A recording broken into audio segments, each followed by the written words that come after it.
आज की इस वीडियो में हम बात करेंगे क्लास 12th की हिस्ट्री और अपनी जो सेकंड बुक है इसका सेकंड बुक का 9th चैप्टर हम करने वाले हैं। ठीक है, टर्म 2 के लिए तैयारी कर रहे हैं हम। यहाँ पे इंपॉर्टेंट क्वेश्चन इस चैप्टर से जितने भी बनते हैं मैं आपको सारे इंपॉर्टेंट क्वेश्चन कराऊंगा। और आपको पता होगा कि टर्म 2 में आपके जो क्वेश्चन आने वाले हैं वो आपको डिस्क्रिप्टिव वाले क्वेश्चन आएंगे, आपको लिखने होंगे उनके आंसर। तो वीडियो को आपको बहुत ध्यान से देखना है। और इसमें प्रीवियस ईयर में जितने भी क्वेश्चन आपके आए हुए हैं सारे क्वेश्चन मैंने यहाँ पे डाल दिया है। और जितने भी चैप्टर से इंपॉर्टेंट क्वेश्चन बनते हैं सारे के सारे क्वेश्चन आपको इस सिंगल वीडियो में प्रोवाइड करा दूंगा। ठीक है, लेकिन हो सकता है वीडियो लंबी हो जाए, पर आप ध्यान से देखना और अच्छे से समझना। और एक चीज देखिए, चैप्टर के इंपॉर्टेंट क्वेश्चन समझने से पहले आप चैप्टर की फुल वीडियो को जरूर देख लो, जहां पे मैंने विस्तार से पूरा चैप्टर पढ़ाया है। बहुत बड़ा चैप्टर है ये, और 4 पार्ट में इस चैप्टर को कंप्लीट करा रखा है। Part 1, part 2, part 3 and part 4। यहाँ पे विस्तार से चैप्टर को पूरा समझाया हुआ है। ठीक है, इसे देखने के बाद इंपॉर्टेंट क्वेश्चन देखोगे तो आपको आसान भी लगेगा और अच्छे से समझ में भी आ जाएगा। आप इंस्टाग्राम पे मुझे फॉलो कर सकते हो, मेरा नाम है सत्येंद्र प्रताप, लेकिन इंस्टाग्राम पे मेरा जो यूजर आईडी है वो एकलव्य स्टडी पॉइंट नाम से है। ठीक है, आप मुझे वहां फॉलो कर सकते हैं, मैसेज कर सकते हैं। इस वीडियो में हम लॉन्ग क्वेश्चन भी देखेंगे और शॉर्ट क्वेश्चन भी देखेंगे। जिस टाइप के भी क्वेश्चन चैप्टर से बनते हैं सभी तरह के क्वेश्चन आपको यहाँ पे बताने वाला हूँ। तो स्टार्टिंग करते हैं सबसे पहले इस क्वेश्चन से कि मुगल साम्राज्य की स्थापना जो है वो कब और किसने की थी। तो क्वेश्चन अगर ये आए कि मुगल साम्राज्य की स्थापना किसके द्वारा हुई या कौन संस्थापक है, तो आपको यहाँ पे आंसर में लिखना है जहीरुद्दीन बाबर। ठीक है, इसकी जो स्थापना हुई थी वो बाबर के द्वारा हुई थी, क्योंकि बाबर इसका पहला शासक था। फिर उसके बाद हुमायूं, ठीक है, अकबर, और इस तरीके से आगे बढ़ता गया। वो बाद में हम चलेंगे, आगे पढ़ेंगे, लेकिन संस्थापक में आपको बाबर का नाम याद रखना है। हुआ क्या था कि दिल्ली सल्तनत काल के बारे में अगर आपने छोटी क्लासों में पढ़ा हो तो आपको पता होगा कि दिल्ली सल्तनत काल जो था उसके तहत सुल्तानों का शासन था। लेकिन जो अंतिम वंश था जिसे लोधी वंश कहा जाता है, तो लोधी वंश का जो शासक था इब्राहिम लोधी, इसका युद्ध हुआ बाबर से। कब हुआ था ये हुआ था 1526 में, जिसको पानीपत का प्रथम युद्ध भी कहा जाता है, ये भी याद रखें। ठीक है, 1526 में पानीपत की जो पहली लड़ाई हुई थी बाबर वर्सेस इब्राहिम लोधी, इसमें इब्राहिम लोधी की हार हुई थी और बाबर यहाँ पे जीता था। इस तरीके से दिल्ली सल्तनत वाला जो सल्तनत काल था वो खत्म हो गया था और मुगल साम्राज्य की यहाँ पे स्थापना हो गई थी।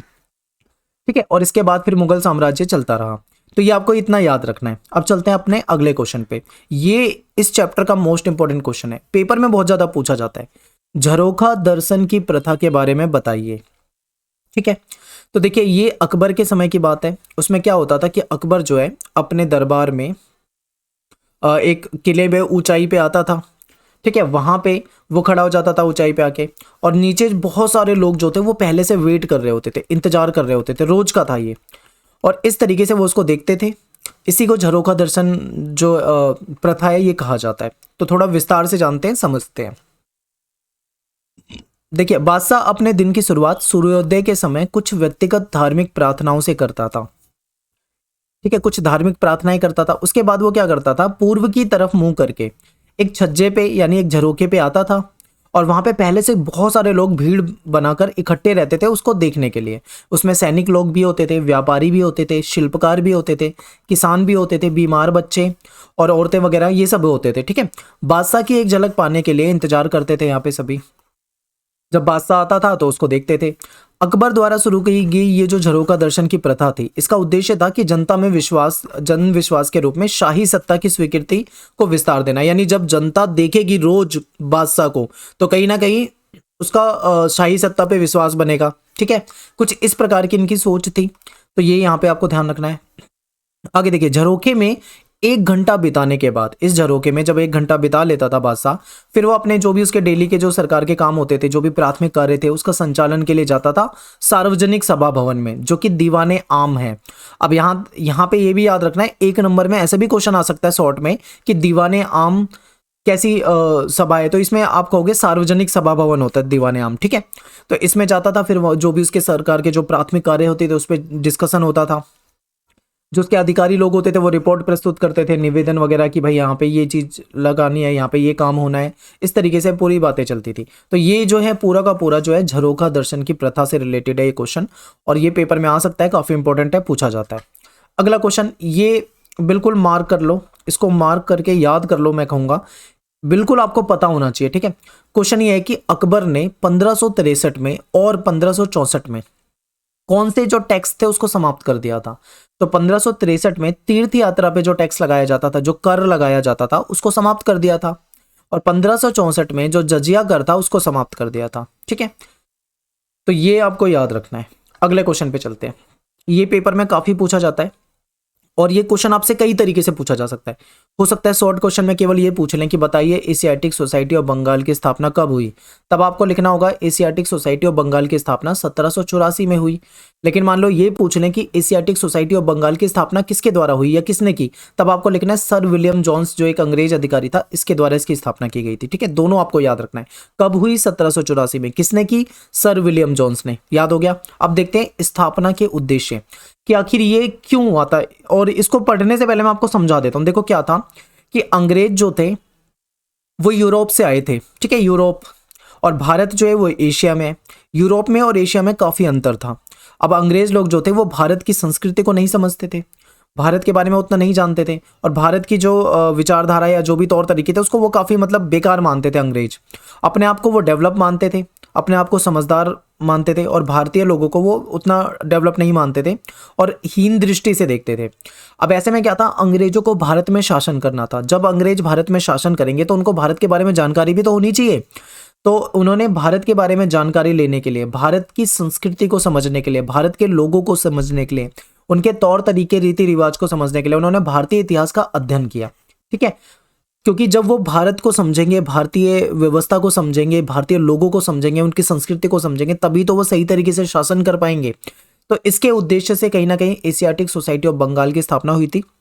इसमें क्या किया गया था कि भारत की जो पांडुलिपियां थी, जो भी ग्रंथ थे या जो किताबें थी, पांडुलिपियां जो भी मिली, उसको पढ़ा अंग्रेजों ने, उसको समझा और उसको पब्लिश भी किया दोबारा से, उसको अनुवाद भी किया, ट्रांसलेशन भी किया। ये सारी चीजों के लिए एशियाटिक सोसाइटी ऑफ बंगाल की स्थापना हुई थी। ठीक है, तो ये आपको याद रखना है। तो देखिए, औपनिवेशिक काल में अंग्रेजों ने अपने साम्राज्य के लोगों और उनकी संस्कृति को समझने के लिए भारतीय इतिहास का अध्ययन किया। ये ठीक है। 1784 में क्या हुआ, जो सर विलियम जोन्स थे, इनके द्वारा एशियाटिक सोसाइटी ऑफ बंगाल ने कई पांडुलिपियों के संपादन, प्रकाशन तथा उसका अनुवाद का कार्य किया था। अब देखो ये हमें समझ में आ गया यहाँ तक। अब यहाँ पे एक पॉइंट ये भी आपको स्टार करके मैंने लगा रखा है, क्योंकि इंपॉर्टेंट चीजें, आप पेपर में ऐसी चीजें लिखोगे तो आपको फायदा मिलेगा। देखिए, अकबरनामा और बाबरनामा आपने पढ़ा है, आगे मैं इसको आगे पढ़ाऊंगा भी, आगे लास्ट वाले क्वेश्चन में है ये। ठीक है, अकबरनामा और बाबरनामा का संपादित जो पाठांतरण था वो भी सबसे पहले एशियाटिक सोसाइटी ऑफ बंगाल के द्वारा ही प्रकाशित किया गया था। तो ये भी आपको याद रखना है। तो बिल्कुल अच्छे से याद रखो, पेपर में बहुत आता है क्वेश्चन ये। अगला क्वेश्चन, हरम शब्द का क्या अर्थ है, या हरम शब्द से क्या अभिप्राय है, बताइए। तो देखिए, हरम शब्द जो था, ये इसका जो इस्तेमाल किया जाता था वो मुगलों की घरेलू दुनिया की ओर संकेत करने के लिए होता था। ठीक है, ये जो शब्द है ये फारसी से निकला हुआ है, फारसी भाषा से। और आपको पता है मुगल जो ग्रंथ वगैरह, इनके जो भी मतलब इतिवृत्त मिलते हैं वो फारसी में ही लिखे जाते थे। तो ये शब्द जो है फारसी से निकला है। इसका तात्पर्य है कि पवित्र स्थान। हरम का मतलब क्या हो जाएगा, एक तरह से पवित्र स्थान। मुगल परिवार में बादशाह की पत्नियां रहती थी, उसकी उपपत्नियां रहती थी, उसके नजदीकी और दूर के रिश्तेदार हो जाएंगे, माता, सौतेली, उपमाताएं, बहन, पुत्री, बहू, चाची, मौसी, ये सभी, और गुलाम वगैरह, ये सब यहाँ पे रहते थे। ठीक है, और बहु विवाह प्रथा भारतीय उपमहाद्वीप में शासक वर्गों में तो बहुत बड़े लेवल पे देखी जाती है कि जो शासक होते थे वो तो कई सारी मतलब शादियां करते थे। तो ये सब मतलब कहीं ना कहीं हरम से संबंधित है। ये पॉइंट आप बिल्कुल ध्यान से दिमाग में डालते हुए चलो और आपको ये चीजें याद रखनी है। अगला क्वेश्चन है कि सफावियों और मुगलों के बीच में झगड़े की मुख्य जड़ क्या थी। मोस्ट इंपॉर्टेंट क्वेश्चन, पेपर में बहुत पूछा जाता है। ठीक है, सफावी और जो मुगल थे इनके बीच में झगड़े की जड़ क्या थी। देखिए, इसके लिए मैं आपको थोड़ा मैप में ले चलूंगा, मैप को देखोगे तब आपको समझ में आएगा। देखिए, ये वैसे आज के समय का मैप है, लेकिन अगर आप प्राचीन मैप देखोगे तो थोड़ा अलग दिखेगा, क्योंकि पाकिस्तान आज के समय में है पर उस समय में तो भारत का ही हिस्सा होता था। ठीक है, अफगानिस्तान में भी कई काफी हिस्से भारत की तरफ ही थे, लेकिन फिर भी समझते हैं इसको। देखो, ये भारत है, ये आपको समझ में आ रहा है, ये पाकिस्तान है, ये आपको समझ में आ रहा है। यहाँ पे हिंदू कुश पर्वत है, आपको यहाँ पे मैं इसको निशान लगा देता हूँ। ठीक है, और यहाँ पे काबुल है अफगानिस्तान में, और ये कंधार है। ये आपको तीन चीजें याद रखनी है, काबुल, कंधार और ये हिंदुकुश पर्वत। अब देखो, इधर से किसी को भी अगर भारत में एंटर करना होता था तो इस हिंदुकुश पर्वत को पार करना होता था।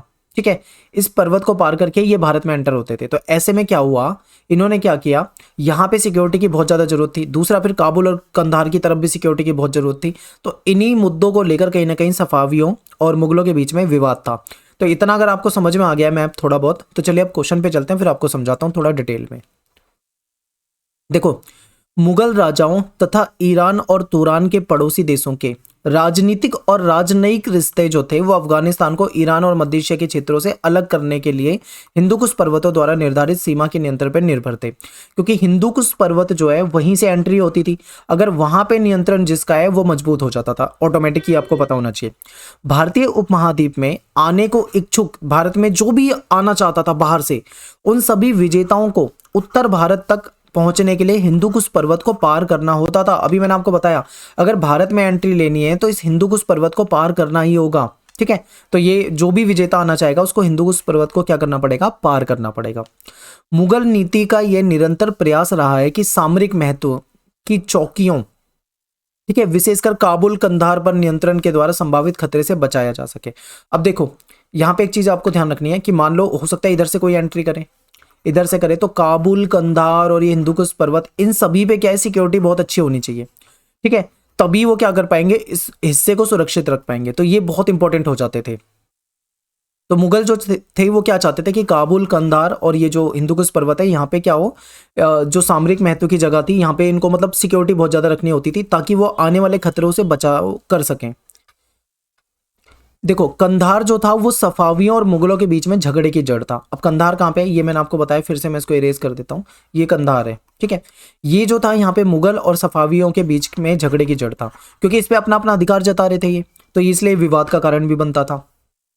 ये किला नगर जो है आरंभ में हुमायूं के अधिकार में था, शुरू की बात करें तो हुमायूं के अधिकार में था, जिसे 1595 में अकबर ने दोबारा से जीत लिया था। ठीक है, लेकिन सफावी जो थे, सफावी दरबार ने मुगलों के साथ अपने राजनयिक संबंध तो बनाए रखे, लेकिन फिर भी वो कंधार पे दावा करते रहे। यानी वो कहते थे कि भाई मुगलों के साथ हमारे रिलेशन ठीक है, लेकिन कंधार जो है वो उनका है। कंधार पे अपना दावा करते थे सफावी, और मुगल भी इस पे करते थे। ठीक है, दावा। तो इसीलिए मुगलों और सफावियों के बीच में ये मुद्दा बन जाता था विवाद का। ये पॉइंट आपको दिमाग में रखना है। आगे देखिए, 1613 में जहांगीर ने शाह अब्बास के दरबार में कंधार को मुगल अधिकार में रहने देने की वकालत करने के लिए एक राजनयिक दूत भेजा। अब समझिए यहां से स्टोरी जो है और इंपॉर्टेंट हो जाती है। क्या हुआ कि जहांगीर ने शाह अब्बास के दरबार में कंधार को मुगल अधिकार में रहने देने के लिए, कि कंधार जो है वो मुगलों का ही रहने दो, इसकी वकालत के लिए एक दूत भेजा। लेकिन ये जो शिष्टमंडल था, ये जो दूत जो गए थे वो सफल नहीं हो पाए, बात नहीं बनी यहाँ पे। 1622 की शीत ऋतु में, सर्दियों का समय था, एक फारसी सेना ने क्या करा, कंधार पे घेरा डाल दिया। ठीक है, उधर से सेना आ गई, लेकिन यहाँ पे जो मुगल रक्षक थे वो तैयार नहीं थे और वो हार गए, और इस तरीके से किला नगर जो है वो सफावियों के हाथ में चला गया। तो ये हमेशा से जो था, ये कंधार जो था सफावी और मुगलों के बीच में विवाद का हिस्सा बना हुआ था, क्योंकि इधर जिसका कंट्रोल होगा वो कहीं ना कहीं यहाँ पे अटैक कर सकता है। ठीक है, आ सकता है, इसीलिए ये बहुत महत्वपूर्ण हो जाता था। तो ये आपको ये पॉइंट बिल्कुल याद रखने हैं, डिटेल में आपको समझाया है। अब चलते हैं अपने अगले क्वेश्चन पे। ये क्वेश्चन भी काफी पेपर में पूछा जाता है। ऐसे अवसर बताओ जब मुगल दरबार को सजाया जाता था। अब कोई भी दरबार कब सजाया जाएगा, कुछ ना कुछ स्पेशल होगा तभी सजाया जाएगा। तो चलिए देखते हैं। सिंहासन रोहन, जब भी कोई सिंहासन पे कोई शासक बैठता है तो उसकी जो एनिवर्सरी होती है, वर्षगांठ, ऐसा कोई मुद्दा हो तो उस समय में सजाया जाता था, या ईद का त्योहार हो तब सजाया जाता था, शब बारात तब सजाया जाता था, या होली का त्योहार हो तब सजाया जाता था। तो ये कुछ मुद्दे थे जब दरबार को सजाया जाता था। ठीक है, ये कुछ विशिष्ट अवसर थे जब बिल्कुल माहौल लगता था सजावट वाला। सजे हुए डिब्बों में रखी सुगंधित मोमबत्तियां और महल की दीवारों पे जो लटक रहे रंग बिरंगे बंधनवार थे, इससे बिल्कुल मतलब आश्चर्यजनक प्रभाव छोड़ते थे। ये मैंने एनसीईआरटी की लैंग्वेज रखी है, मैंने इसको शब्दों का आसान नहीं करा है। ठीक है, ताकि आप एनसीईआरटी पढ़ते हो ताकि आपको एक जैसा लगे। तो क्या होता था, जब सिंहासन रोहन की वर्षगांठ हो, या मान लो ईद का त्योहार हो, शब बारात का त्योहार हो, या जो होली वगैरह हो कुछ मान लो, तो ऐसे समय में दरबार को खूब सजाया जाता था, रंग बिरंगी मोमबत्तियां लगाई जाती थी और दीवार वगैरह चमकाई जाती थी।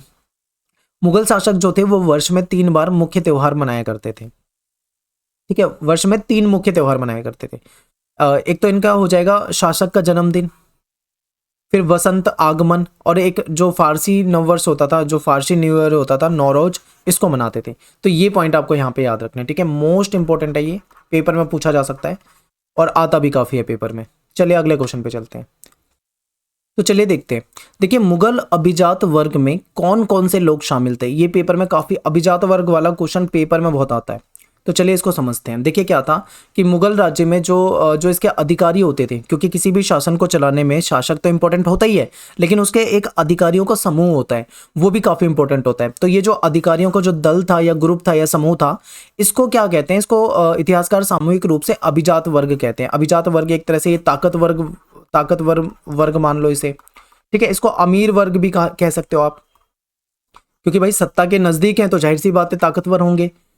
तो अभिजात वर्ग जो था, इसमें जो भर्ती होती थी वो अलग अलग निर्जातीय समूहों और धार्मिक समूहों से होती थी। क्यों? क्योंकि मान लो एक ही समूह से भर्ती कर लेंगे तो हो सकता है कल को विद्रोह हो जाए, वो सारे एक हो जाए और वो विद्रोह करते हैं। तो ऐसे में क्या करते थे, अलग अलग धार्मिक समूहों से, अलग अलग धर्म के लोग, कुछ उन्होंने उसमें हिंदू कर दिए, कुछ मुस्लिम कर दिए, कुछ ईरानी बाहर के कर दिए, मतलब इस तरीके से अलग अलग धर्मों के लोग, अलग अलग समूहों के लोगों को इसमें क्या करते थे, भर्ती कर लेते थे।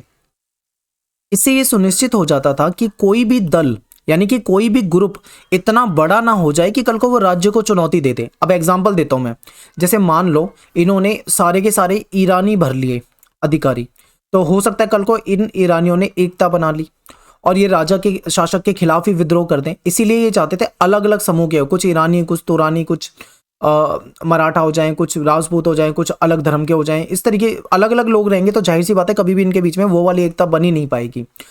तो ये भी चाहते थे। अगला देखो, मुगलों के अधिकारी वर्ग को गुलदस्ते के रूप में वर्णित किया जाता है कि मुगलों का जो अधिकारी वर्ग था वो गुलदस्ते के रूप में उसको बताया जाता है। क्यों? क्योंकि ये जो थे ये वफादारी से बादशाह के साथ जुड़े होते थे, बादशाह के प्रति जो होते थे ये वफादार होते थे। साम्राज्य के निर्माण के आरंभिक चरण से ही तुरानी, शुरू की बात करें शुरू में, तो जब साम्राज्य का निर्माण हुआ था उस समय में तुरानी और ईरानी जो थे ये अभिजात अकबर की शाही सेवा में उपस्थित थे, ठीक है। इनमें से कुछ हुमायूं के साथ चले गए थे, कुछ अन्य बाद में मुगल दरबार में आए हुए थे। तो इस तरीके से ये सभी आए गए, लेकिन समय के साथ साथ जैसे जैसे मतलब शासक आते गए तो उन्होंने अपने अपने अनुसार अलग अलग तरह के लोगों को, अलग अलग तरह के समूहों को उसमें शामिल करना शुरू कर दिया था। अब इसी का एग्जाम्पल आपके सामने है कि 1560 से आगे भारतीय मूल के 2 शासकीय समूह, ठीक है, जिसमें राजपूत हो जाएंगे और भारतीय मुसलमान, इन्होंने भी शाही सेवा में प्रवेश करना शुरू कर दिया। अभी हमने शुरू में ईरानी और तुरानी पढ़ा, लेकिन अब क्या एंट्री हो गई राजपूतों की भी, और जो भारतीय मुसलमान थे इन्होंने भी इसमें शाही सेवा में आना शुरू कर दिया। इनमें नियुक्त होने वाला प्रथम व्यक्ति जो था एक राजपूत मुखिया अंबेर का राजा था, भारमल कछवाहा। ये 1 नंबर में आपसे पूछा जा सकता है, शॉर्ट क्वेश्चन में पूछा जा सकता है कि पहला राजपूत बताइए जो मुगलों में शाही सेवा में शामिल हुआ था।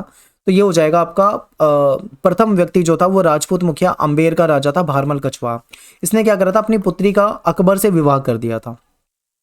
आगे है कि शिक्षा और लेख शास्त्र की ओर झुकाव वाले हिंदू जातियों के सदस्यों को प्रमोट किया जाता था। जो हिंदू जाति के लोग जो शिक्षा की तरफ या लेख शास्त्र की तरफ जिनका झुकाव है, जो अच्छे पढ़े लिखे लोग हैं, इनको प्रमोट किया जाता था, ठीक है। इसका एक प्रसिद्ध उदाहरण है अकबर के वित्त मंत्री, ये जो टोडरमल था ये खत्री जाति का था और इसका काफी मतलब सम्मान भी था, ये भी आप कह सकते हो। तो ये इंपॉर्टेंट है, याद रखना है। इसके बाद क्या हुआ, जहांगीर के शासनकाल आया, उसमें क्या था, ईरानियों को ऊंचे ऊंचे पद दिए जाने लगे और जहांगीर की राजनीतिक रूप से प्रभावशाली रानी नूरजहां जो थी वो भी ईरानी थी और औरंगजेब ने राजपूतों को उच्च पद पे नियुक्त किया। फिर भी शासन में अधिकारियों के समूह में मराठे जो थे अच्छी खासी संख्या में थे। अब देखो आपको यहाँ पे एक चीज समझ में आ गई होगी कि मुगल शासक की अगर हम बात करें, मान लो बाबर के समय से बात करें, बाबर, फिर आगे हम चलते हैं हुमायूं, ठीक है, अकबर, जहांगीर, अकबर, शाहजहां, जहांगीर वगैरह, इस तरीके से आप आगे चलोगे ना तो सभी समय में अलग अलग तरह के लोगों को इसमें भर्ती किया गया। कभी ईरानी तुरानी ज़्यादा देखने को मिलेंगे, फिर बाद में कभी राजपूत देखने को मिलेंगे, कभी भारतीय मुसलमान देखने को मिलेंगे, तो कभी फिर से ईरानी आपको देखने को मिल जाएंगे, ठीक है, कभी राजपूत आपको दिखने को मिलेंगे। तो इस तरीके से मतलब इन्होंने अपने अपने अनुसार लोगों को इसमें भर्ती किया। तो हम कह सकते हैं कि अलग अलग धार्मिक समूहों से और अलग अलग जातीय समूहों से लोग यहाँ पे भर्ती होते थे, ठीक है। तो ये आपको समझ में आ गया होगा। अब चलते हैं हम अपने अगले क्वेश्चन पे। अगला क्वेश्चन है कि अबुल फजल ने भूमि राजस्व को राज्य का पारिश्रमिक क्यों बताया है, स्पष्ट कीजिए। यानी कि जो ये जो बादशाह थे ये लोगों से टैक्स लेते थे। ठीक है, कौन सा टैक्स लेते थे? भूमि का। तो इन्होंने इसको राज्य का पारिश्रमिक बता दिया, यानी राज्य का मेहनताना। राज्य का मतलब यहाँ पे शासक से, शासक का मेहनताना है।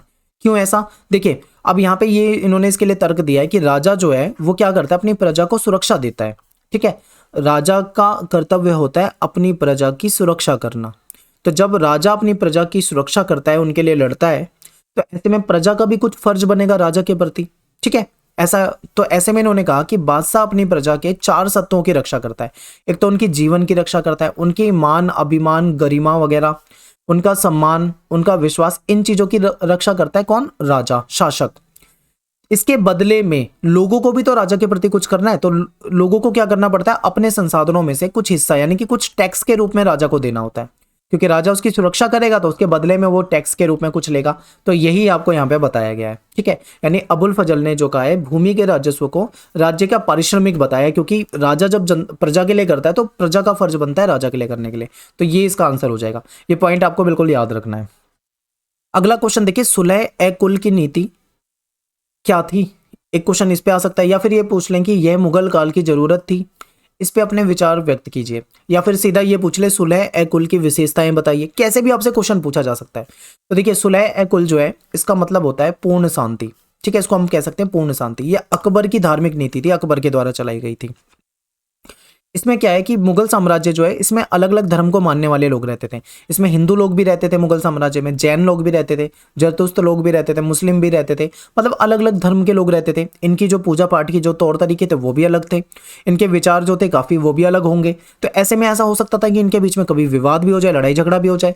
तो ऐसे में कहीं ना कहीं एक ये जो सुलह ए कुल की नीति थी ये इनके बीच में कहीं ना कहीं बैलेंस बनाने का भी एक काम था, आप ऐसे भी कह सकते हो। ठीक है, आगे देखिए कि सभी तरह की शांति और स्थायित्व के स्रोत के रूप में बादशाह जो था वो सभी धार्मिक समूहों से ऊपर होता था। हमेशा बादशाह जो है वो हर धार्मिक समूह से, हर निर्जातीय समूह से हमेशा से ऊपर ही होगा बादशाह, ये आपको याद रखना है। सुलह ए कुल की जो नीति है इसको पूर्ण शांति की नीति भी कह सकते हैं। इस नीति के तहत सभी धर्मों का और सभी धर्मों का सम्मान किया जाता था, और सभी धर्म के लोग, ठीक है, अपने जो भी उनके मत हैं उसकी अभिव्यक्ति कर सकते थे, अपने विचारों को अभिव्यक्त कर सकते थे, लेकिन एक शर्त थी कि राज्य को नुकसान नहीं पहुंचाना है। ठीक है, राज्य को कोई नुकसान नहीं पहुंचाना, बाकी सभी फ्री हैं, अपने धार्मिक पूजा पाठ जो भी तरीके हैं उसको अपना सकते हैं, कोई दिक्कत नहीं है, लेकिन राज्य को नुकसान नहीं पहुंचाना है। ठीक है, ये सारी बातें जो थी ये सुलह ए कुल के तहत आपको देखने को मिल जाएगी। अगला क्वेश्चन है, ये पेपर में काफी पूछते हैं कि मुगल साम्राज्य में शाही परिवार की स्त्रियों द्वारा निभाई जाने वाली भूमिकाओं को बताइए। जो शाही परिवार की स्त्रियां होती थी वो क्या भूमिका निभाती थी? तो देखिए मुगल परिवार में शाही परिवारों की अगर बात करें तो शाही परिवारों से आने वाली जो स्त्री होती थी, जो बेगम वगैरह होती थी, और जो अन्य स्त्रियां होती थी अगहा, जैसे जिनका जन्म कुलीन परिवार में नहीं हुआ, ठीक है, जो मतलब अमीर परिवार में पैदा नहीं हुई, ऐसी स्त्री जिनको अगहा कहा जाता था, इनमें और जो अमीर परिवारों में या शाही परिवारों से आई है बेगम, इनके बीच में अंतर रखा जाता था। ठीक है, और दहेज, जो दहेज के रूप में अच्छा खासा नगद और बहुमूल्य वस्तुएं लेने के बाद विवाह करके आई बेगम है, उसको अपने पतियों से स्वाभाविक रूप से अगहाओं की तुलना में ज़्यादा महत्व दिया जाता था। अब देखिए यहाँ पे एक तरह से मान लो बेगम, इसको ज़्यादा महत्व दिया जा रहा है, और जो अगहा है इसको कम महत्व दिया जा रहा है। ठीक है, क्योंकि ये जो है ये शाही परिवार से संबंधित है, लेकिन ये जो है ये एक नॉर्मल परिवार में जन्मी हो सकती है। ये ज़्यादा दहेज वगैरह लेके आती थी तो इनको ज़्यादा महत्व मिलता था, अगर ये नहीं ला रहे हैं तो इनको नहीं महत्व मिलता था। ये भी चीज़ें यहाँ पे थी, तो ये आपको समझ में आ गया होगा। अब चलते हैं अगले पॉइंट पे। राजतंत्र से जुड़े महिलाओं के पदानुक्रम में उपपत्नियों, जो उपपत्नियां होती थी अगाचा जिनको कहा जाता था, इनकी स्थिति जो थी वो सबसे निम्न थी। देखो सबसे ऊपर जो है वो बेगम आती है, इनको सबसे ज़्यादा महत्व दिया जाता है, फिर अगहा, और फिर अगाचा जो थी वो सबसे निम्न यानी सबसे नीचे स्तर पे थी, इनको काफी कम महत्व दिया जाता था। इन सभी को क्या मिलता था? नगद मासिक भत्ता मिलता था, यानी हर महीने सैलरी के रूप में आप समझ लो मासिक भत्ते मिलते थे, और अपने अपने दर्जे के हिसाब से, जैसे जैसे इनके दर्जे थे उसके हिसाब से इनको गिफ्ट वगैरह भी मिला करते थे। ठीक है, ये हो जाएगा। अगले पॉइंट को देखो, वंश आधारित पारिवारिक ढांचा। वंश आधारित पारिवारिक ढांचा जो था वो पूरी तरह से स्थायी नहीं था। यदि पति की इच्छा हो, अब यहाँ पे समझिए, यदि पति की इच्छा हो और उसके पास पहले से ही 4 पत्नियां ना हो तो अगहा और अगाचा भी बेगम की स्थिति पा सकती थी। ये भी याद रखना कि अगहा और अगाचा जो है इनको कम महत्व दिया जाता था, लेकिन अगर चाहे शासक चाहे उसकी इच्छा हो, ठीक है, यदि पति चाहे उसकी इच्छा हो तो इनको भी अधिक महत्व दिया जा सकता था, अधिक महत्व मिल जाता था, पति की इच्छा हो तब। ये भी पॉइंट आपको याद रखना है। पत्नियों के अतिरिक्त मुगल परिवार में अनेक महिला तथा पुरुष गुलाम भी होते थे। ये क्या करते थे, साधारण से साधारण काम से लेकर कौशल वाले काम, स्किल वाले काम, बुद्धिमत्ता वाले काम को भी ये करते थे, ठीक है। और परिवार के अंदर और बाहर के जीवन में रक्षक, नौकर, व्यापार में दिलचस्पी लेने वाली महिलाओं के कुछ एजेंट भी होते थे जो गुलाम होते थे, ठीक है। आगे देखिए, नूरजहां के बाद मुगल रानियों और राजकुमारियों ने महत्वपूर्ण वित्तीय स्रोतों पर नियंत्रण रखना शुरू कर दिया। अब देखो मुगल, यहाँ पे आपको एक पॉइंट ये भी याद रखना है, ये वाला पांचवा पॉइंट ध्यान से देखना है कि नूरजहां के बाद अगर हम बात करें, जो मुगल रानियां थी और जो राजकुमारियां थी, इन्होंने वित्तीय संसाधनों पर, वित्तीय स्रोतों पर अपना नियंत्रण रखना शुरू कर दिया। शाहजहां की पुत्रियां जहां आरा और रोशन आरा, इनको ऊंचे ऊंचे पद दिए गए थे, ठीक है, इनको ऊंचे ऊंचे पद दिए गए थे और इनको एक अच्छी आय मिलती थी। इसके अतिरिक्त जहां आरा जो थी, इसको सूरत का बंदरगाह नगर जो था वो भी विदेशी व्यापार के एक लाभप्रद केंद्र था। इससे इसको टैक्स मिल जाता था, यानी इसको टैक्स लेने का भी अधिकार हो गया था यहाँ से। ये भी आपके लिए इंपॉर्टेंट पॉइंट हो जाएगा, ठीक है। संसाधनों पर नियंत्रण ने मुगल परिवार की महत्वपूर्ण स्त्रियों को इमारतों, यानी जो जो संसाधन पे इनका नियंत्रण था, ये चाहें तो महत्वपूर्ण इमारतें भी बनवा सकती थी, ये चाहें तो बागों का निर्माण भी करवा सकती थी, ठीक है। यानी कि यहाँ पे आपको कुल मिला के पता लग जाएगा कि जो शाही परिवार की स्त्रियां होती थी, इनको कहीं काफ़ी ज़्यादा महत्व दिया जाता था। जो बेगम वगैरह होती थी उनको काफ़ी महत्व दिया जाता था, ठीक है। और कुछ को तो वित्तीय संसाधनों पे काफ़ी अधिकार मिला हुआ था, वो चाहे तो बाग वगैरह भी बनवा सकती थी, कोई इमारत बनवा सकती थी, टैक्स लेने का इनको अधिकार था, इनको ऊंचे ऊंचे पद दिए हुए थे, इनको अच्छी सैलरी, आप सैलरी समझ सकते हो, इनको मतलब मासिक रूप से भत्ता मिलता था। अच्छा, तो ये सारे जो हो जाएगा इनके पॉइंट हो जाएंगे। तो आई होप आपको ये समझ में आया होगा, तो आप इसको ध्यान से देखें और समझते हुए चलें। अगला क्वेश्चन देखिए, हुमायूं नामा किसके द्वारा लिखी गई थी और इसमें किसका वर्णन किया गया था। तो हुमायूं नामा जो है वो गुलबदन बेगम के द्वारा लिखी गई थी। इंपॉर्टेंट है, शॉर्ट क्वेश्चन में पूछा जा सकता है और एक रोचक पुस्तक है ये। इसमें मुगलों की जो घरेलू दुनिया है उसके बारे में जानकारी मिल जाती है। गुलबदन बेगम जो है वो बाबर की बेटी थी, ठीक है, बाबर की बेटी, हुमायूं की बहन थी और अकबर की, देखो यहाँ पे चाची, आपको पुरानी एनसीईआरटी जो जिसके पास है वहाँ पे चाची लिखा होगा, नई एनसीईआरटी जिसके पास है उसके पास फूफी लिखा होगा, तो इसका सही आंसर फूफी होगा, ठीक है। ये उसकी फूफी थी, चाची नहीं होगा, लेकिन पुरानी एनसीईआरटी वालों की बुक में चाची लिख रहा है, तो आप मुझे कमेंट में बताएं आपकी बुक में क्या लिखा हुआ है, तो इसको काट ले, अगर आपकी बुक में चाची लिखा है तो उसको काट लेना, ठीक है। यानी गुलबदन बेगम जो थी वो बाबर की बेटी थी, हुमायूं की बहन थी और अकबर की फूफी थी। गुलबदन जो है वो स्वयं को तुर्की और फारसी में धारा प्रवाह लिख सकती थी, यानी स्वयं ये मतलब इसकी बहुत अच्छी कमांड थी, कौन सी भाषा में, तुर्की और फारसी में, बहुत अच्छा लिख सकती थी इन भाषाओं में। जब अकबर ने अबुल फजल को अपने शासन का इतिहास लिखने के लिए नियुक्त किया था, अकबर ने अबुल फजल को नियुक्त किया था कि भाई उसके इतिवृत्त लिखो, तो ऐसे में क्या था कि उसने अपनी फूफी से बाबर और हुमायूं के समय के अपने पहले संस्मरणों को लिपिबद्ध करने का आग्रह किया ताकि अबुल फजल उनका लाभ उठाकर अपनी कृति को पूरा कर सकें। अब क्या है, अबुल फजल जो था वो गुलबदन बेगम से उनके समय के जो संस्मरण, जो भी उनको बातें याद हैं वो पूछी, उन्होंने पूछ पूछ कर उसको लिखना शुरू करा और इस तरीके से उन्होंने पूरा जो कृति थी उसको पूरा कंप्लीट किया। गुलबदन ने जो लिखा वे मुगल बादशाहों की प्रशस्ति नहीं थी। यहाँ पे एक पॉइंट याद रखना कि ज्यादातर जो भी लिखा जाता था दरबारी इतिहासकार होते थे, दरबारी होते थे, दरबार से उनको पैसा मिलता था, तो वो जाहिर सी बात है वो कभी भी राजा के खिलाफ, शासक के खिलाफ नहीं लिखते थे, हमेशा जो भी लिखते थे शासक की तारीफ में लिखते थे, यानी प्रशस्ति का मतलब होता है प्रशंसा, यानी हमेशा प्रशंसा में लिखते थे, तारीफ में। लेकिन गुलबदन ने जो लिखा वो मुगलों की तारीफ में नहीं लिखा, बल्कि उसने राजाओं और राजकुमारों के बीच में जो संघर्ष चल रहे थे उस तनाव और संघर्ष के बारे में लिखा।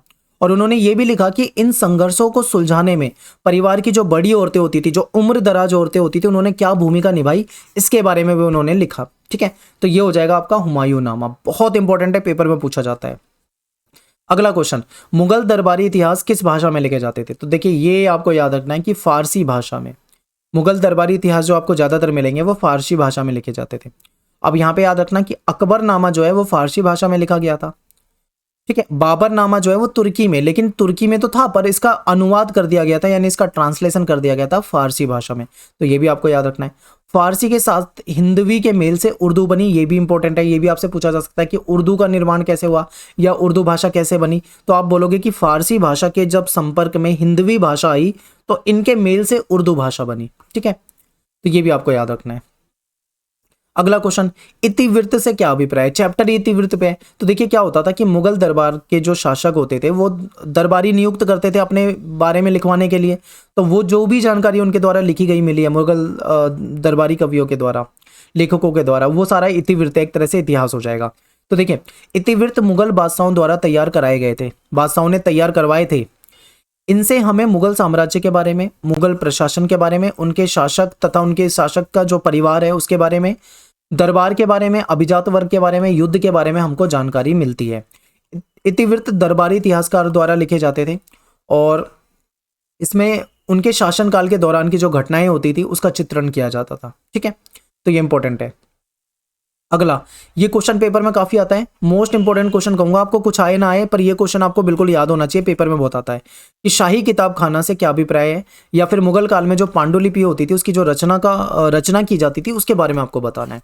तो देखिए मुगल भारत में, अब मैं आपको देखो मैंने इसको ना काफी आसान भाषा में चेंज किया है, ज्यादातर मैंने एनसीईआरटी में ही रखा था पर मैंने ये थोड़ा सा चेंज करा है इसकी लैंग्वेज, ताकि आपको और आराम से समझ में आए, अच्छे से समझ में आए। तो देखिए मुगल भारत की सभी पुस्तकें जो थी वो पांडुलिपि के रूप में मिली है। पांडुलिपि का मतलब होता है हाथ से लिखी हुई पुस्तक, क्योंकि उस समय में मशीन नहीं होती थी कि छाप दो, हाथ से ही लिखी जाती थी, तो हाथ से लिखी हुई पुस्तक के रूप में मिली है जितनी भी पुस्तकें मिली है। पांडुलिपि का मतलब हाथ से लिखी पुस्तक। ठीक है, इन पुस्तकों की रचना जो है वो कहाँ पे होती थी, जिस जगह पे होती थी उसको शाही किताब खाना बोला जाता था। ठीक है, पांडुलिपियों की रचना में अनेक लोगों का योगदान होता था, यानी एक किताब जो लिखी जाती थी उसमें कई सारे लोगों का योगदान होता था, क्योंकि आज की तरह प्रिंटिंग प्रेस नहीं है कि छाप दिया, एक राइटर है, एक एडिटर रख लिया, एडिटर ने एडिट कर दिया और प्रिंटर में ले जाके छाप दिया, ऐसी ऐसी सुविधाएं नहीं थी। तो उसमें चित्र बनाने के लिए अलग आदमी होगा, कागज को चमकाने के लिए अलग आदमी होगा, लिखने वाला अलग होगा, सुलेख करने वाला अलग होगा, ठीक है, जिल्द चढ़ाने वाला अलग होगा। तो इस तरीके से मतलब कई लोगों का योगदान होता था और कई अलग अलग तरह के उसमें काम होते थे। जैसे कि आपके सामने एग्जाम्पल रखा है, कोई व्यक्ति है उसका काम है कागज को बनाना, किसी का काम है पन्ने को तैयार करना, कोई सुलेखक है अच्छा लिख सकता है, उसकी हैंडराइटिंग अच्छी है तो वो अच्छा लिखेगा, नकल करेगा, कोई पृष्ठ को चमकाएगा पेज को चमकाने के लिए, कोई चित्र उसमें चित्र बनाएगा, कोई जिल्द चढ़ाएगा यानी कि उसको जो उस पर जिल्द वगैरह चढ़ाई जाती है उसकी बाइंडिंग की जाती है, कोई वो वाला काम करेगा। तो इस तरीके से कई सारे लोग मिलकर काम करते थे, तब जाके एक पांडुलिपि जो थी वो तैयार होती थी। ठीक है, ये आगे देखिए पांडुलिपि के और बहुत सारे पॉइंट है। पांडुलिपियों की वास्तविक रचना में शामिल कुछ लोगों को ही पदवी और पुरस्कार के रूप में पहचान मिलती थी। अब देखिए अभी हमने पढ़ा कि इतने सारे लोग मिलकर पांडुलिपि की रचना में काम करते हैं, लेकिन इसमें फायदा पता है किसको मिलता था? जो कुछ सुलेखक हो गए और जो चित्रकार हो गए, इन्हीं को मतलब फायदा मिलता था, इनको पदवी उपहार मिलते थे। बाकी तो ये गुमनाम कारीगर रह जाते थे बेचारे, मेहनत तो ये भी करते थे पर इनको वो महत्व नहीं मिल पाता था जो एक सुलेखक और एक चित्रकार को मिलता था। ठीक है, आगे देखिए, इनमें सुलेखकों और चित्रकारों को उच्च सामाजिक प्रतिष्ठा मिली, जबकि अन्य कारीगर जो थे वो गुमनाम रह गए। इन पांडुलिपियों में चित्रों का इस्तेमाल किया जाता। चित्र क्यों इस्तेमाल किए जाते थे? क्योंकि देखो मान लो कोई युद्ध का वर्णन कर रहे हैं किसी में, तो युद्ध के समय में अगर उसमें कुछ चित्र वगैरह बना देंगे तो जाहिर सी बात है जो बुक होती है वो इंटरेस्टिंग हो जाएगी, तो इसलिए उसको सजीव बनाने के लिए चित्रों का इस्तेमाल किया जाता था। चित्र जो है वो घटनाओं को दर्शाने का एक महत्वपूर्ण साधन होते थे, इससे पुस्तक का सौंदर्य बढ़ जाता था, यानी किताब अच्छी लगती थी। अबुल फजल ने चित्रकारी को जादुई कला माना है, ये भी इंपॉर्टेंट है, याद रखना। ठीक है, तो यहां पे हमारा ये जो क्वेश्चन है ये खत्म हो जाता है बुक वाला, पांडुलिपि वाला। अगला क्वेश्चन देखिए, ईसाई धर्म के प्रति अकबर की जिज्ञासा और इस संबंध में जेसुइट के प्रमुख सदस्य और उलमा से उनके वाद विवाद के परिणाम पर टिप्पणी लिखिए। तो देखिए जो यूरोप को भारत के बारे में जो जानकारी मिली थी वो ये जो जेसुइट धर्म प्रचारक थे, जो ईसाई धर्म प्रचारक होते थे, क्रिश्चियनिटी को जो प्रचार करते थे, इन यात्रियों के द्वारा ही यूरोप को जानकारी मिली थी भारत के बारे में, वरना यूरोप के लोग भारत के बारे में जानते नहीं थे। जब इन्होंने जाके बताया तब उनको जानकारी मिली। मुगल दरबार के यूरोपीय विवरण में ये जो जेसुइट वृत्तांत मिले इनके द्वारा, यानी जो पादरी होते थे या जो इनके जो क्रिश्चियन होते थे, इनके द्वारा जो वृत्तांत मिले वो काफी महत्वपूर्ण है। हुआ क्या कि 15वीं शताब्दी के अंत में भारत एक सीधे समुद्री मार्ग की खोज के अनुसरण करते हुए, आपको पता है कि वास्को डी गामा ने खोज कर ली थी भारत वाले रास्ते की।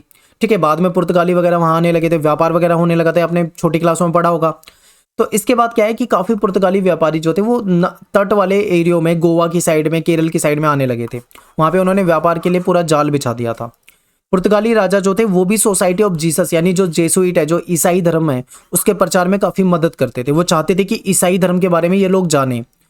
ठीक है, क्योंकि ईसाई धर्म जो था वो यूरोप में था और वो चाहते थे कि भारत के लोग भी इसके बारे में जाने और इसको अपनाएं। तो ये धर्म प्रचार करते थे। आगे देखिए, अकबर जो है वो ईसाई धर्म के विषय में जानने को बहुत उत्सुक था। उसे काफी इंटरेस्ट था, वो जानना चाहता था ईसाई धर्म के बारे में, क्योंकि उसे ज्यादा जानकारी नहीं थी। तो उसने क्या करा, जो जेसुइट जो पादरी थे उनको न्योता दिया, उनको आमंत्रित किया और एक दूत मंडल भेजा, अपना दूतों का एक ग्रुप भेजा गोवा में कि जाओ, गोवा में जाओ, उनको बुला के लाओ, मुझे उनके धर्म में के बारे में जानकारी चाहिए। ठीक है, तो पहला जो जेसुइट शिष्टमंडल था वो फतेहपुर सीकरी के मुगल दरबार में 1580 में आया था। वहां लगभग 2 साल तक रहा। उसने फिर उसके बारे में बताया, अपने धर्म प्रचार वगैरह जो भी था वो किया। इन लोगों ने ईसाई धर्म के विषय में अकबर से बात की और उसके जो सद्गुण है उसके बारे में बताया, और उल्मा से, जो मुस्लिम धर्मगुरु होते थे, उनसे उनका वाद विवाद भी हुआ। ठीक है, लाहौर के मुगल दरबार में 2 और शिष्टमंडल 1591-1595 में भेज दिए गए। सार्वजनिक सभा में क्या हुआ, जेसुइट लोग जो थे वो अकबर के सिंहासन के काफी नजदीक स्थान दिया गया, यानी जो जहां पे शासक बैठता था उसके नजदीक बैठते थे ये ईसाई। तो इसका मतलब आप समझ रहे हो कि इनको काफी महत्व दिया जा रहा है, क्योंकि जो शासक के ज्यादा नजदीक होता था, इसका मतलब ये होता था कि उसको ज्यादा महत्व दिया जाता है। वे उसके साथ अभियानों में भी जाने लगे थे, कहीं पे उनके बच्चों को शिक्षा देने लगे। फुर्सत के समय में वो अक्सर उनके साथ जाते थे। ठीक है, तो जेसुइट विवरण जो है वो मुगल काल के राज्य में मुगल काल के राज्य अधिकारियों और सामान्य जनजीवन के बारे में फारसी इतिहास में दी गई सूचनाओं को पुष्टि करता है कि हाँ भाई ये सारी चीजें ठीक है। ठीक है, ये आपको यहाँ पे समझ में आया होगा। तो कुल मिला के कह सकते हैं हम कि जो यूरोप के लोग हैं उनको जानकारी जो भारत के बारे में हुई वो जो जेसुइट जो धर्म प्रचारक थे इनके द्वारा हुई। अकबर जो था वो कहीं ना कहीं ईसाई धर्म के बारे में जानकारी चाहता था, तो उसने इनको इन्वाइट किया। वो यहाँ पे आए, रहे 1-2 साल, उन्होंने इसके बारे में जानकारी ली और इस तरीके से धर्म प्रचार चला। ये सारा का सारा जो है इसमें बताया गया है। तो ये आपको आई होप समझ में आ गया होगा। अगले क्वेश्चन पे चलते हैं। अकबरनामा पर टिप्पणी लिखो, मोस्ट इंपॉर्टेंट क्वेश्चन। अकबरनामा, तो अकबरनामा के लेखक जो है वह है अबुल फजल। इंपॉर्टेंट है, याद रखना। इस अबुल फजल का जो पालन पोषण था ये आगरा में हुआ था। ये अरबी भाषा का जानकार था, फारसी भाषा को जानता था, यूनानी दर्शन और सूफीवाद में काफी इसको जानकारी थी। इससे भी अधिक ये एक प्रभावशाली विवादी और स्वतंत्र चिंतक था। ठीक है, ये मतलब डिबेट वगैरह करता था और स्वतंत्र चिंतक भी रहा है। इसने हमेशा जो उलमा थे, जो मुस्लिम धर्मगुरु थे, जो आडंबरपूर्ण बातें करते थे, इसने हमेशा उनका क्या करा, विरोध करा। इन गुणों से अकबर बहुत प्रभावित हुआ। आपको पता होगा चैप्टर में मैंने आपको पढ़ाया था कि जो किताबें लिखी जाती थी उसमें चित्र बनाए जाते थे। जो मुस्लिम धर्मगुरु थे, उलमा, वो चित्र को विरोध करते थे, लेकिन इसने क्या करा, अबुल फजल ने उस उलमाओं का विरोध करा और चित्र को जादुई कला माना। तो इस तरीके से उलमा में और इनमें, इनके विचारों में कहीं ना कहीं आपको विरोध देखने को मिलेगा। तो अबुल फजल के इन गुणों से प्रभावित हो गया अकबर बहुत ज्यादा। उसने क्या करा, अबुल फजल को अपने सलाहकार के रूप में नियुक्त कर लिया।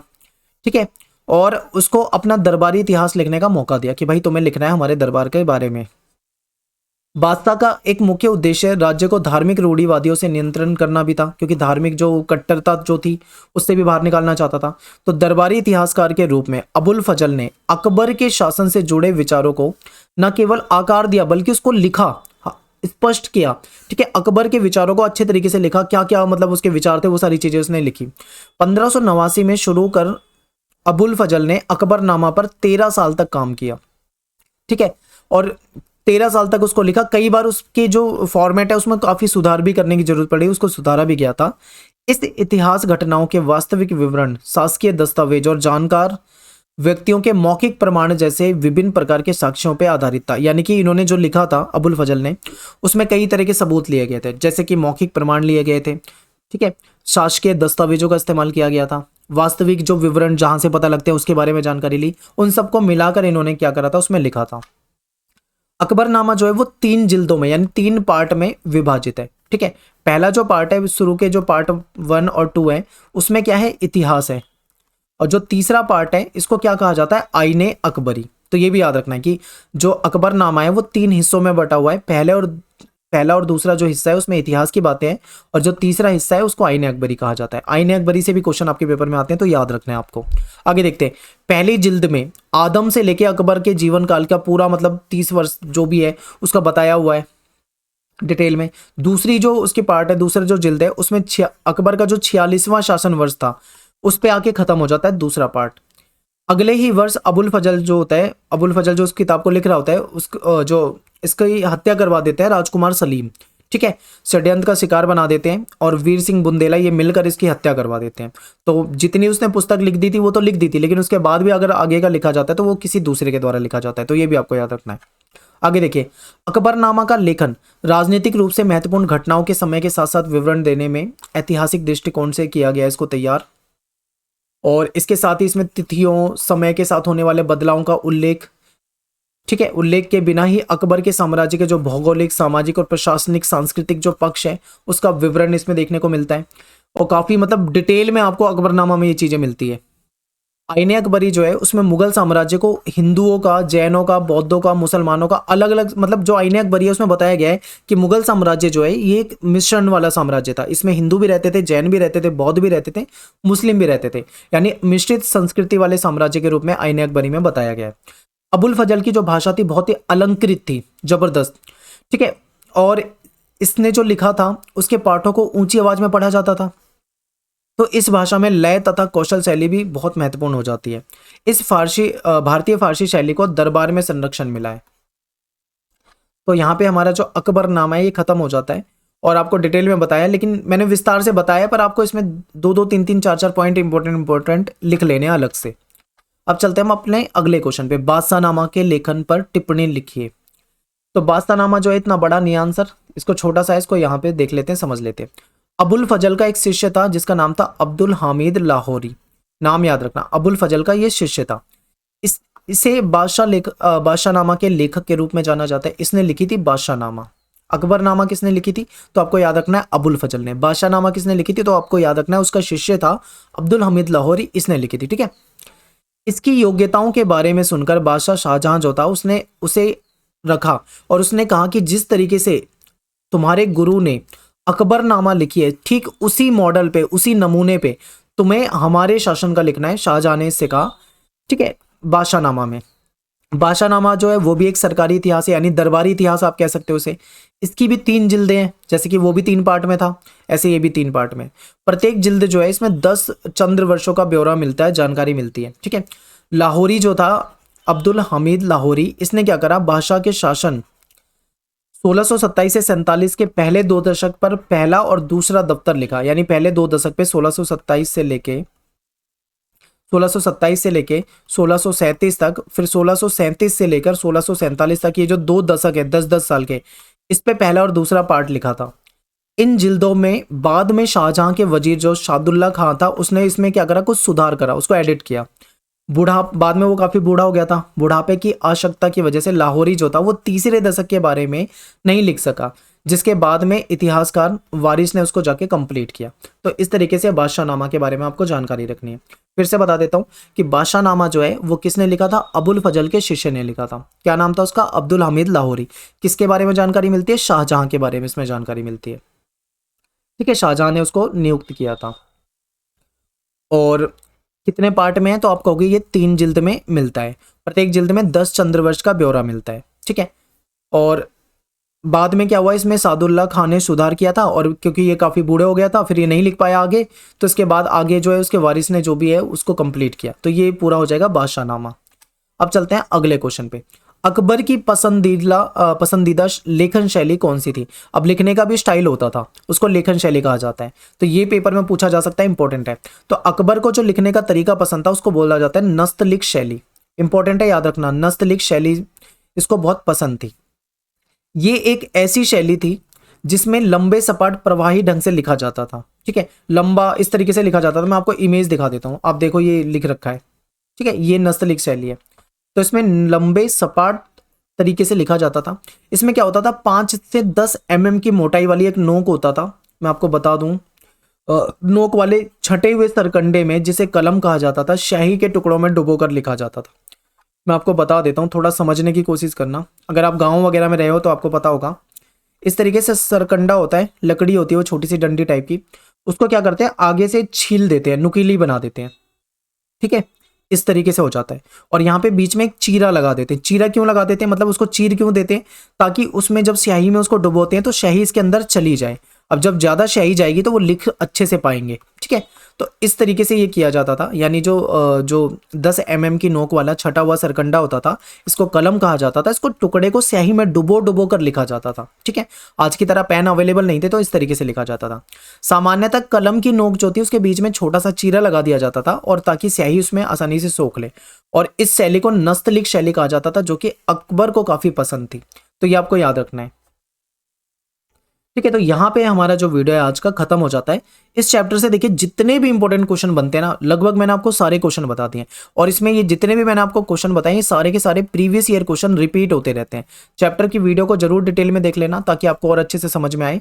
और आप टेलीग्राम ग्रुप को ज्वाइन कर लो, हमारा क्लास 12 ESP न्यू ग्रुप है टेलीग्राम पे, इस नाम से ग्रुप है हमारा, जिसमें 21,000 से ज़्यादा स्टूडेंट आज की डेट में शामिल हो रखे हैं। तो आप उसमें जुड़ जाइए। बाकी मिलते हैं आपसे अगले चैप्टर में उसके इंपॉर्टेंट क्वेश्चन के साथ। थैंक्स फॉर वॉचिंग सभी को। जय हिंद, जय भारत। और एक चीज ध्यान रखना, हो सकता है कुछ बच्चों को ये चैप्टर थोड़ा मुश्किल लगे, ठीक है। तो ये मुश्किल है, बाकी चैप्टरों से मुश्किल है, तो 2 बार 3 बार वीडियो को देखना, तब आपको समझ में आएगा।